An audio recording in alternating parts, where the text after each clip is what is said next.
গল্প শুনুন সঙ্গে বাপন চ্যানেলে আপনাদের স্বাগত। আজকের গল্প হুমায়ুন আহমেদের লেখা কল্যাণী আশু। ট্রেট্রয়াকভ আর্ট গ্যালারিতে দেখতে গিয়েছিলাম পুরনো দিনের মহান সব শিল্পীদের আঁকা ছবি। দেখতে দেখতে এগোচ্ছি, হঠাৎ থমকে দাঁড়াতে হলো। সঙ্গে রাশিয়ার গাইড বলল, কি হয়েছে? আমি হাত উঁচিয়ে একটি পেইন্টিং দেখালাম। প্রিন্সেস তারাকানোভার পেইন্টিং, অপূর্ব ছবি। জরি, ছবিটি দেখে তোমার কথা মনে পড়ল। গাইড বলল, সেন্ট পিটার্সবার্গ জেলে প্রিন্সেসের শেষ দিনগুলি কেটেছে। ওই দেখো, সেলের অন্ধকূপে কি করে বন্যার পানি ঢুকছে।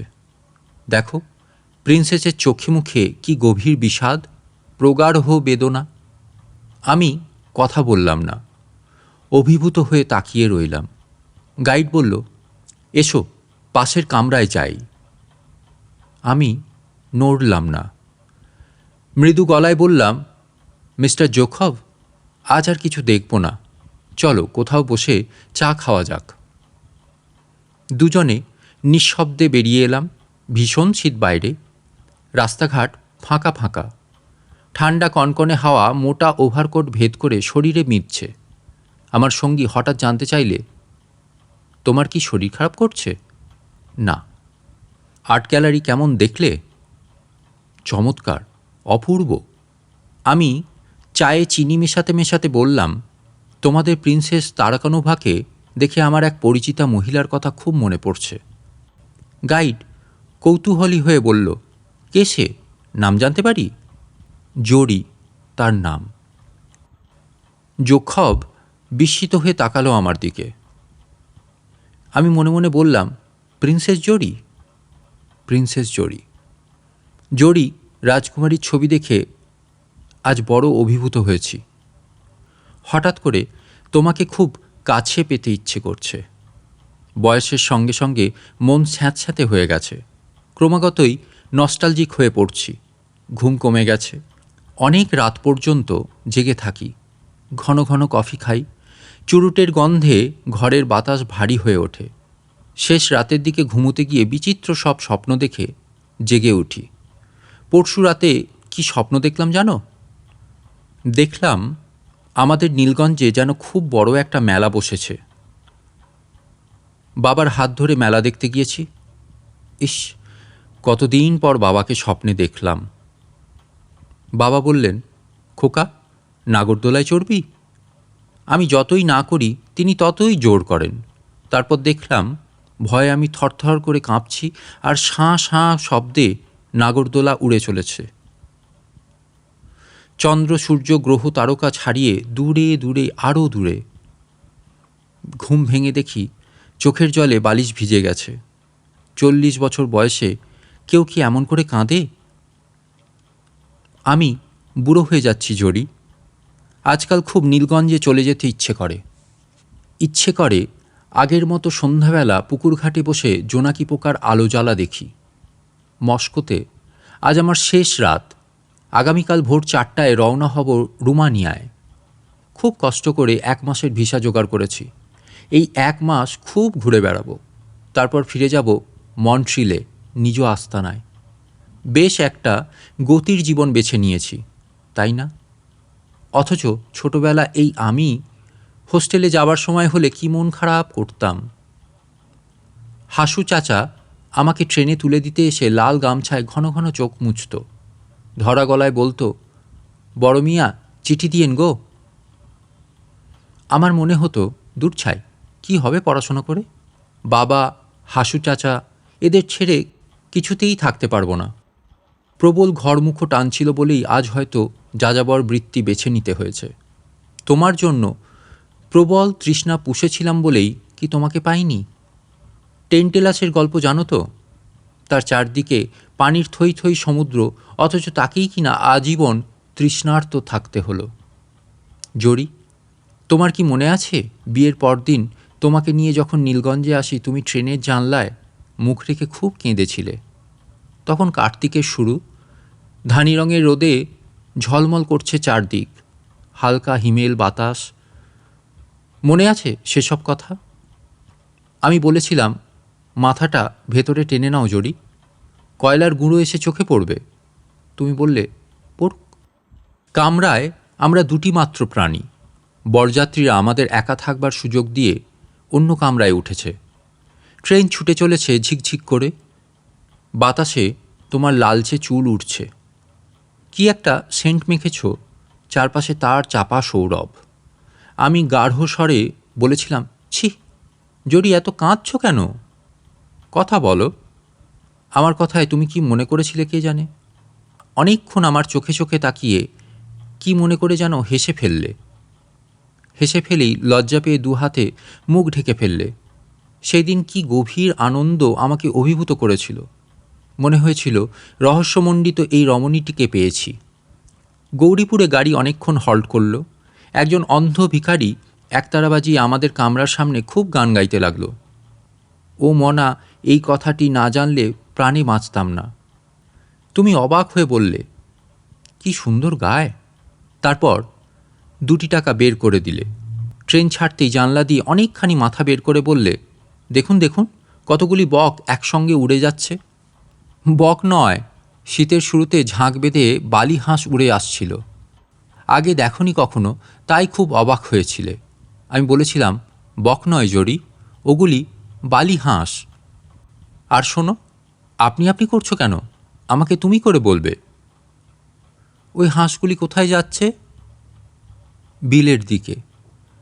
আপনাদের নীলগঞ্জে বিল আছে? আবার আপনি? তুমি হেসে বললে, নীলগঞ্জে বিল আছে? আমি বললাম, বলো, তোমাদের নীলগঞ্জে বিল আছে? তুমি মুখ ফিরিয়ে হাসতে শুরু করলে। আমার মনে হলো সুখ কোনো অলীক বস্তু নয়, এর জন্যে জীবনব্যাপী কোনো সাধনারও প্রয়োজন নেই।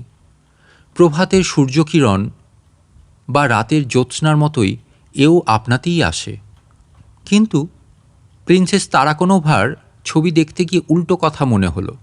মনে হতো সুখটুক বলে কিছু নেই, নিরবিচ্ছিন্ন দুঃখ নিয়েই আমাদের কারবার। চোখের সামনে যেন দেখতে পেলাম হতাশ রাজকুমারী পিটার্সবার্গের নির্জন সেলে মৃত্যুর প্রতীক্ষা করছেন। হু হু করে বন্যার জল ঢুকছে ঘরে।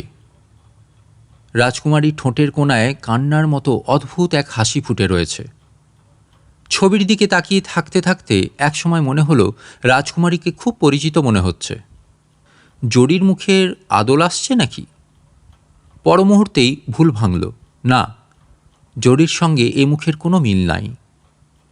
জড়ির মুখ গোলগাল, একটু আদুরে ভাব আছে, আর রাজকুমারীর মুখটি লম্বাটে ও বিষণ্ণ। মনে আছে জড়ি, একবার তোমার একটি পোর্ট্রেট করেছিলাম? কিছুতেই মন ভরে না। ব্রাশ ঘষি, আবার চাকু দিয়ে চেঁচে রং তুলে ফেলি। 2 মাসের মতো সময় লাগলো ছবি শেষ হতে। পোর্ট্রেট দেখে তুমি হতভম্ব। অবাক হয়ে বললে, ও আল্লাহ, চোখে সবুজ রং দিয়েছ কেন?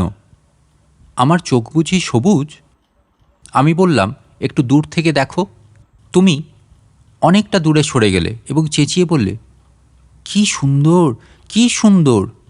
ছবি আঁকিয়ে হিসেবে জীবনে বহু পুরস্কার পেয়েছি, কিন্তু সেদিনকার সেই মুগ্ধ কণ্ঠ এখনও কানে বাজে। সেই পোর্ট্রেটটি অনেক দিন আমার কাছে ছিল, তারপর বিক্রি করে দিলাম। ছবি দিয়ে কি হয় বলো? তার উপর সেবার খুব টাকার প্রয়োজন হলো। মিলানে গিয়েছি বন্ধুর নিমন্ত্রণে। গিয়ে দেখি বন্ধুর কোনো হদিশ নেই। কদিন আগেই নাকি বিছানাপত্র নিয়ে কোথায় চলে গিয়েছে। কি করি?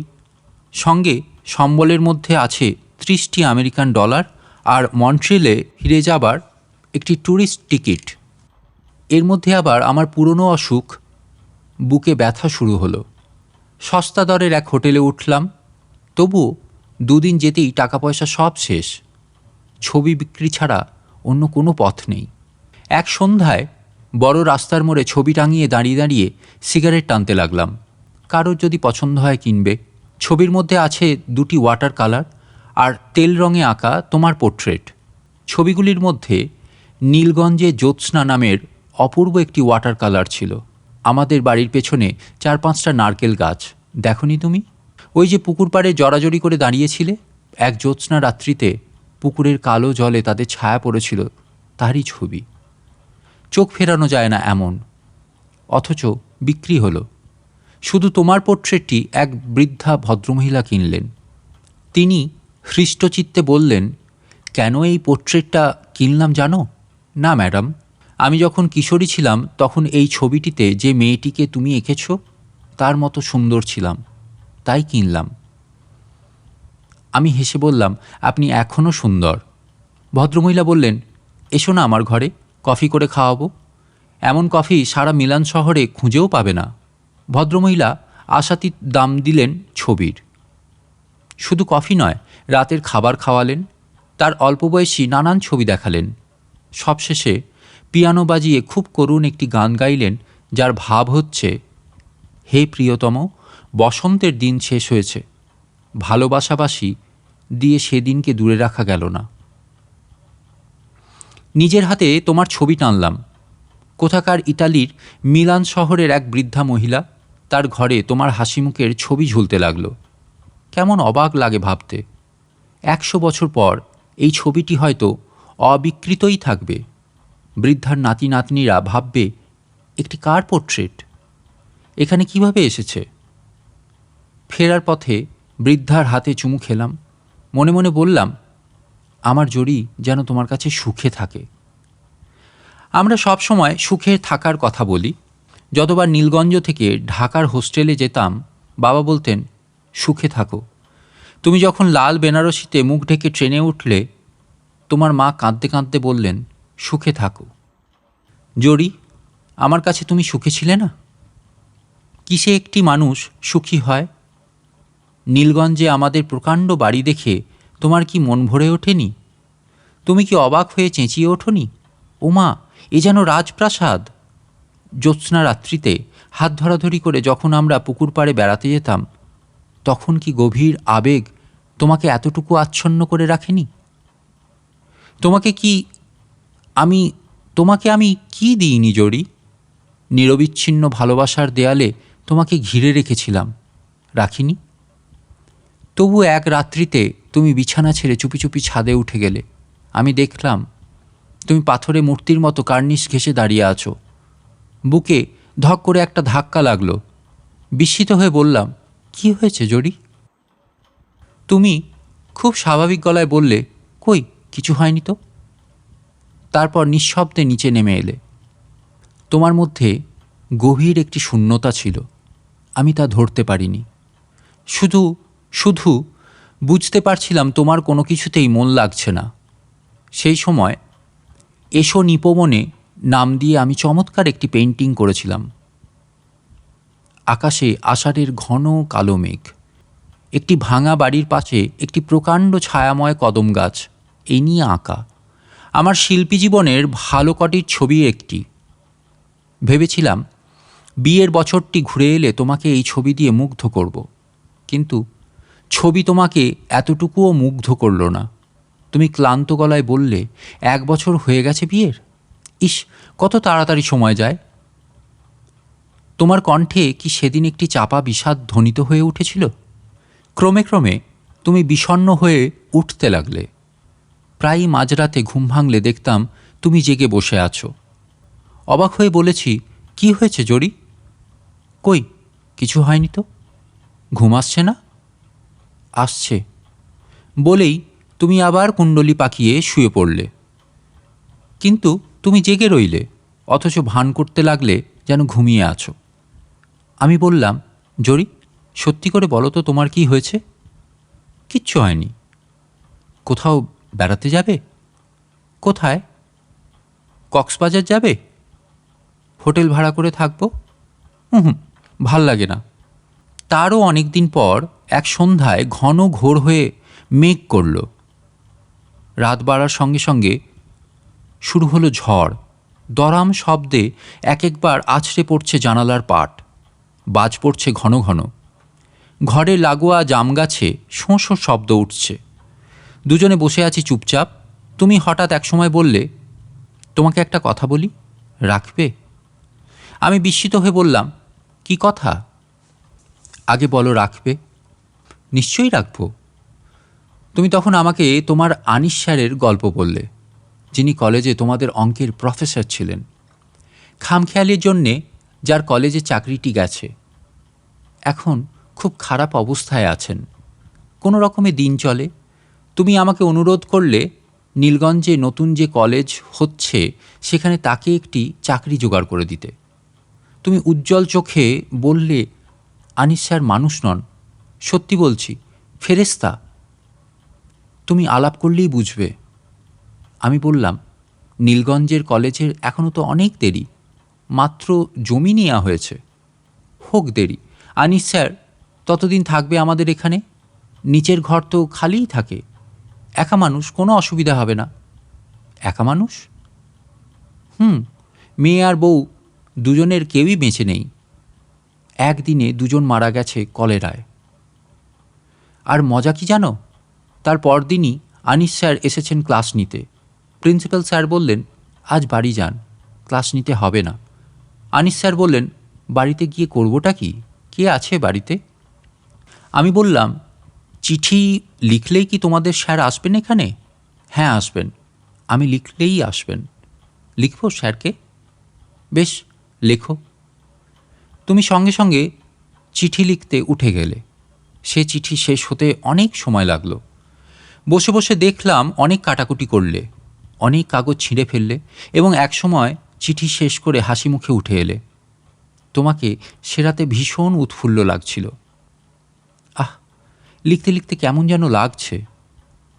এখন প্রায় মধ্যরাত্রি, তবু ইচ্ছে হচ্ছে রাস্তায় একটু হেঁটে বেড়াই। নিশিরাতে নির্জন রাস্তায় হেঁটে বেড়াতে আমার বেশ লাগলো। তুমি কি দস্তয়েভস্কির রূপালী রাত্রি পড়েছ? রূপালী রাত্রিতে আমার মতো একজন নিশি পাওয়া লোকের গল্প আছে। জরি, তোমাদের স্যার কবে যেন উঠলেন আমাদের বাড়িতে? দিন তারিখ এখন আর মনে পড়ছে না, শুধু মনে পড়ছে মাঝবয়সী একজন ছোটোখাটো মানুষ ভোরবেলা এসে খুব হইচই শুরু করেছিলেন। চেঁচিয়ে রাগী ভঙ্গিতে ডাকছিলেন, সুলতানা, সুলতানা। তুমি ধর্মর করে জেগে উঠলে। ও আল্লাহ, কী কাণ্ড, স্যার এসে পড়েছেন। এই বলে খালি পায়েই ছুটতে ছুটতে নিচে নেমে গেলে। আমি জানলা দিয়ে মুখ বাড়িয়ে দেখলাম তুমি পা ছুঁয়ে সালাম করছো, আর তোমাদের স্যার বিরক্তিতে ভ্রু কুঁচকে বিড়বিড় করে কি যেন বলছেন। খানিক পরে দেখলাম তিনি খুব হাসছেন, সেই সঙ্গে লাজুক ভঙ্গিতে তুমিও হাসছ। তুমি খুশি হয়েছিলে তো? নিশ্চয়ই হয়েছিলে। আমি স্টুডিওতে বসে তোমার গভীর আনন্দ অনুভব করতে পারছিলাম। একটি তীব্র ব্যথা আমাকে আচ্ছন্ন করে ফেলেছিল। সেদিন আমার আত্মহত্যার কথা মনে হয়েছিল, অথচ তোমার স্যার ঋষিতুল্য ব্যক্তি ছিলেন। এমন সহজ, এমন নির্লোভ লোক আমি খুব কমই দেখেছি। কোনো কিছুর জন্যেই কোনো মোহ নেই, এমন নির্লিপ্ততা কল্পনাও করা যায় না। জরি, তুমি ঠিক লোকের প্রেমেই পড়েছিলে। এমন মানুষকে ভালোবেসে দুঃখ পাওয়াতেও আনন্দ। তোমার স্যার ফেরেশতা ছিলেন, কিন্তু জরি, আমি তো ফেরেশতা নই। আমার হৃদয়ে ভালোবাসার সঙ্গে সঙ্গে গ্লানি ও ঘৃণা আছে। আমি সত্যি একজন সাধারণ মানুষ। সময় কাটতে লাগলো। আমি শামুকের মতো নিজেকে গুটিয়ে নিলাম। অনেকগুলি ছবি আঁকলাম সে সময়। তোমার পোর্ট্রেটটিও সেই সময়ই করা। পোর্ট্রেটে সিটিং দেবার জন্যে ঘণ্টাখানিক বসতে হতো তোমাকে। তুমি হাসি মুখে এসে বসতে, কিন্তু অল্পক্ষণ পরই ছটপট করে উঠতে। এই রে, স্যারকে চা দেওয়া হয়নি, একটু দেখে আসি। 1 মিনিট প্লিজ। আমি তুলি হাতে তোমার ফেরার প্রতীক্ষা করতাম। 1 কাপ চা তৈরি করতে প্রচুর সময় লাগতো তোমার। মাঝে মাঝে আসতেন তোমার স্যার, অর্ধসমাপ্ত ছবিগুলি দেখতেন খুঁটিয়ে খুঁটিয়ে এবং বলতেন, ছবি আমি ভালো বুঝি না, কিন্তু আপনি যে সত্যিই ভালো আঁকেন তা বুঝতে কষ্ট হয় না। তাঁর প্রশংসা আমার সহ্য হতো না।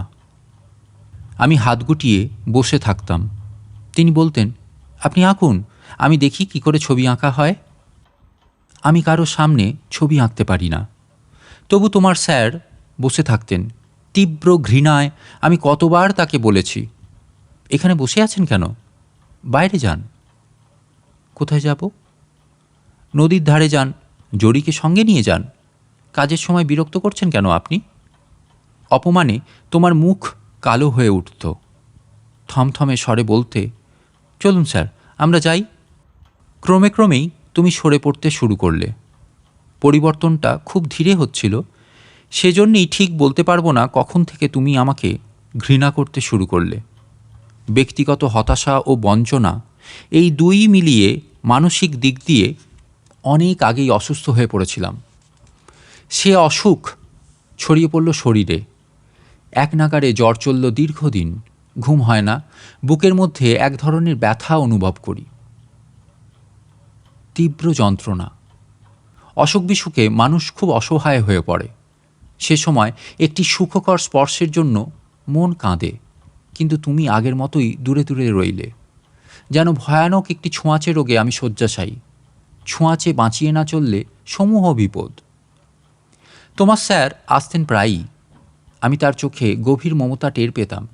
তিনি আমার কপালে হাত রেখে নরম গলায় বলতেন, একটি গপ্প পড়ে শোনাই আপনাকে, আপনার ভালো লাগবে। আমি রেগে গিয়ে বলতাম, একা থাকতেই আমার ভালো লাগবে, আপনি নিচে যান, কেন বিরক্ত করছেন? এত অস্থির হচ্ছেন কেন? আমি একটু বসি এখানে, কথা বলি আপনার সঙ্গে।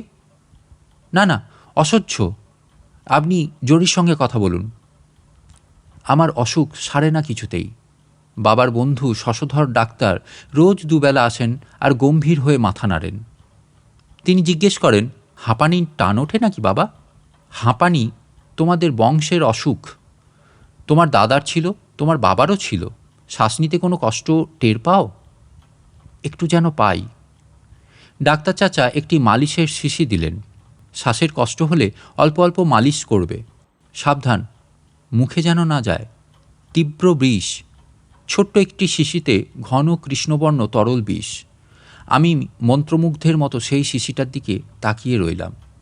ডাক্তার চাচা চলে যেতেই তোমাকে ডেকে বললাম, জরি, এই শিশিটিতে কি আছে জানো?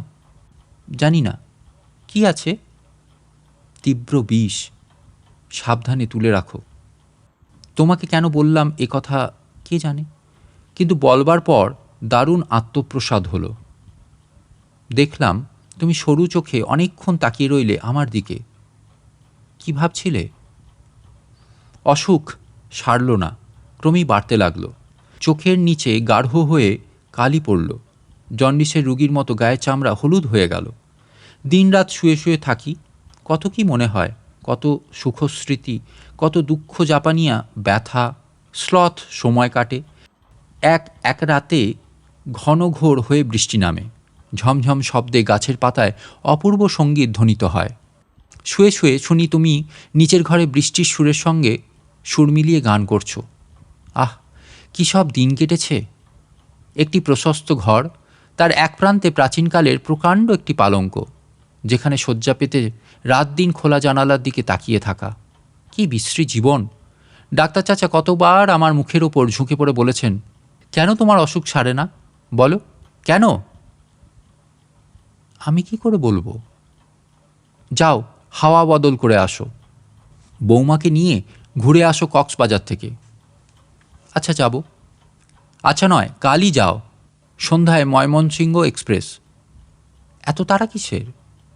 তারা আছে, আমি বলছি বৌমাকে সব ব্যবস্থা করতে। ডাক্তার চাচা সেদিন অতিরিক্ত ব্যস্ত হয়ে ডাকল, ও বৌমা, বৌমা! তুমি তো প্রায় সময়ই থাকতে না, সেদিনও ছিলে না। ডাক্তার চাচা অনেকক্ষণ অবাক হয়ে তাকিয়েছিলেন সেদিন। শুধু কি তিনি, এবারই সব কটি লোক কৌতূহলী হয়ে দেখত আমাকে।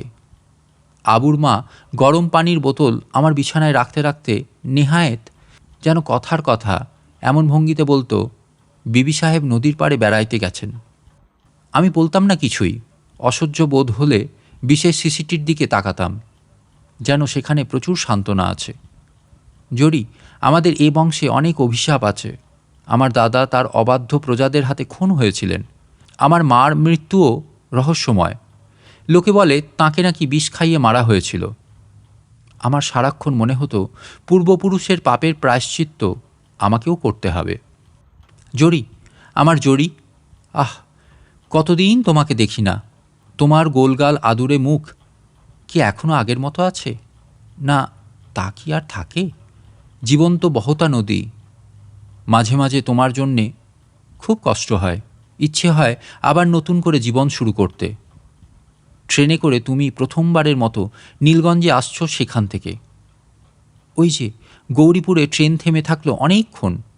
একজন অন্ধ ভিখিরি একতারা বাজিয়ে করুণ সুরে গাইল, ও মনা, এই কথাটি না জানলে প্রাণে বাঁচতাম না। ও মনা, ও মনা। তুমি ভিখিরিকে 2টি টাকা দিলে। তোমার কথা মনে হলেই কষ্ট হয়, ভালোবাসার কষ্ট। আমার চেয়ে বেশি আর কে জানবে বলো? তোমার ব্যথা আমি সত্যি সত্যি অনুভব করেছিলাম।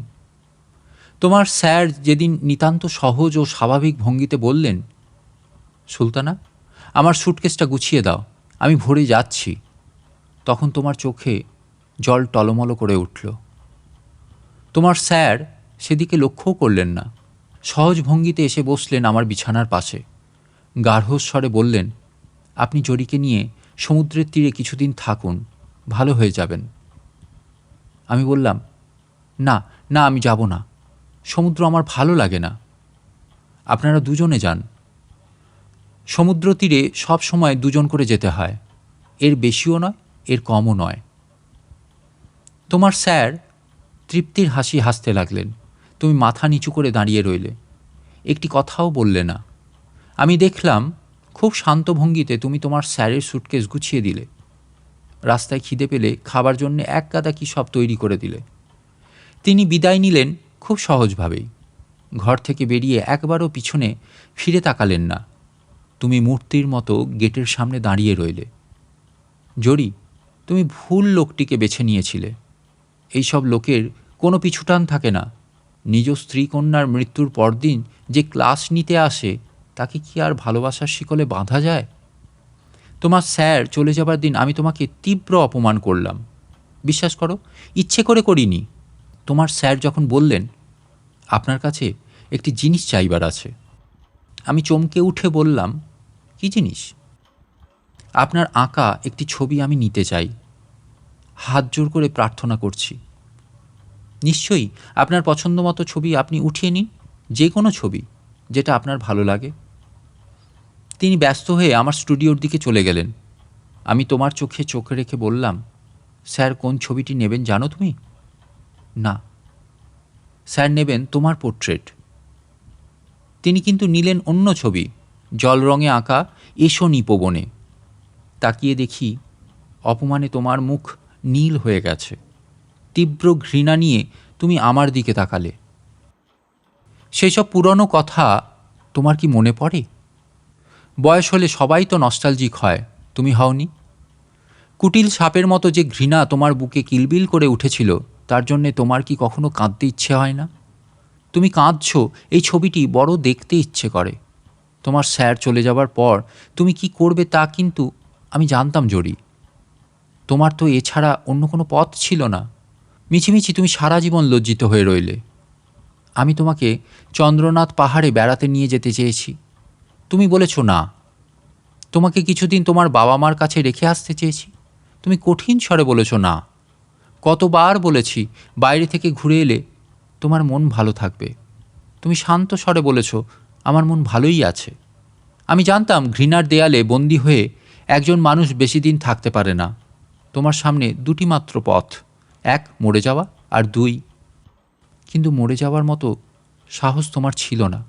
কাজেই 2য় পথ যা তুমি বেছে নেবে তার জন্য আমি অপেক্ষা করছিলাম। এও এক ধরনের খেলা। আমি জানতাম তুমি এবারও পরাজিত হবে। পরাজয়ের মধ্যেই আসবে জয়ের মালা। উৎকণ্ঠায় দিন কাটতে লাগলো।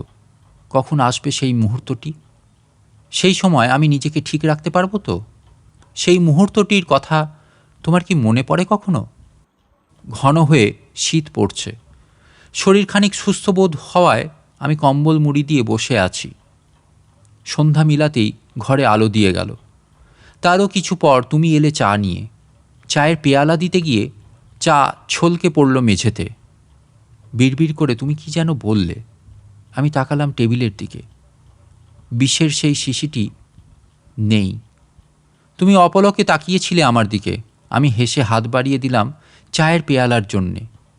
তুমি জ্ঞান হারিয়ে এলিয়ে পড়লে মেঝেতে। হেরে গেলে জরি। তোমাকে এরপর খুব সহজেই জয় করা যেত, কিন্তু আমি তা চাইনি। সব ছেড়ে ছুড়ে চলে এলাম। অল্প কদিন আমরা বাঁচি, তবু এই সময়ে কত সুখ দুঃখ আমাদের আচ্ছন্ন করে রাখে, কত গ্লানি কত আনন্দ আমাদের চারপাশে নেচে বেড়ায়, কত শূন্যতা বুকের ভেতরে হাহা করে। জরি, এখন গভীর রাত্রি, আর কিছুক্ষণের মধ্যেই পোর্টার এসে দরজায় নক করবে, বিমান কোম্পানির মিনি বাস এসে দাঁড়াবে দোরগোড়ায়, আবার যাত্রা শুরু। আমার হয়তো কোনো এক পেইন্টিংয়ের সামনে দাঁড়িয়ে তোমার কথা মনে পড়বে। আবার এরকম লম্বা চিঠি লিখব, কিন্তু সেসব চিঠি কখনো পাঠাবো না তোমাকে। যৌবনে হৃদয়ের যে উত্তাপ তোমাকে স্পর্শ করতে পারেনি, আজ কি আর তা পারবে? কেন আর মিছে চেষ্টা? আপনারা শুনছিলেন গল্প শুনুন সঙ্গে বাপন চ্যানেলে আজকের গল্প হুমায়ুন আহমেদের লেখা কল্যাণী আশু। গল্পটি ভালো লেগে থাকলে ভিডিওটিতে লাইক করে আর চ্যানেলটিকে সাবস্ক্রাইব করে পাশে থাকবেন। আর হ্যাঁ, কেমন লাগলো জানাতে ভুলবেন না কমেন্ট বক্সে। আবার দেখা হচ্ছে পরের গল্পে। আজকের মতো টাটা।